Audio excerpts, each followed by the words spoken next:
Magandang hapon, ngayon pa yung araw ng Lunes, August 28, 2023. Update po muli sa lagay ng panahon.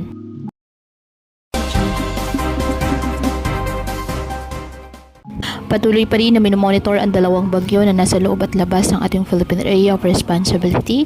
Ayon sa Pag-asa, bahagyang humina ang bagyong Gureng mula sa pagiging super typhoon na isa na lamang itong typhoon category.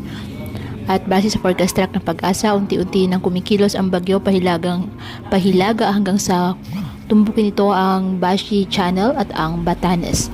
Sa darating na Miyerkules, posibleng dumaan o maglandfall ang bagyo sa Batanes. Sa Huwebes naman, maaaring nasa labas na ng ating Philippine Area of Responsibility ang bagyo. Samantala, mataas pa rin ang posibilidad na pumasok ng ating PAR ang pangalawang bagyo na nasa Pacific Ocean. Sa Miyerkules ito, inaasang papasok ng PAR at papangalan ng bagyong Hana ng Pag-asa.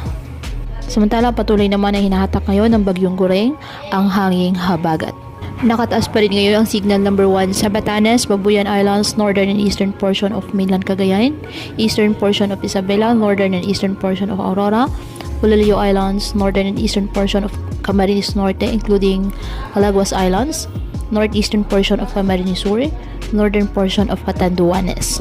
Samantala, may gale warning na nakataas ngayon sa Batanes, Cagayan, Babuyan Islands, northern coast of Ilocos Norte, Aurora, Quezon, Palawan, Romblon, Marinduque, Occidental Mindoro, Oriental Mindoro, southern coast of Batangas, northern and eastern coast of Catanduanes, Masbate, kasama ng Burias Islands, Antique, Aklan, Capiz, Iloilo, Guimaras at Negros Occidental. Kaya pinapayuhan ng ating mga kababayan na may maingat at maging alerto po sa mga posibleng pagbaha at pagguho ng lupa at ugaliin na magdala palagi ng payong o kahit anumang panangga sa ulan sa tuwing lalabas ng ating mga tahanan.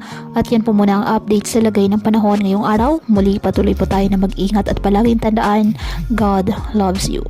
Stay safe and God bless.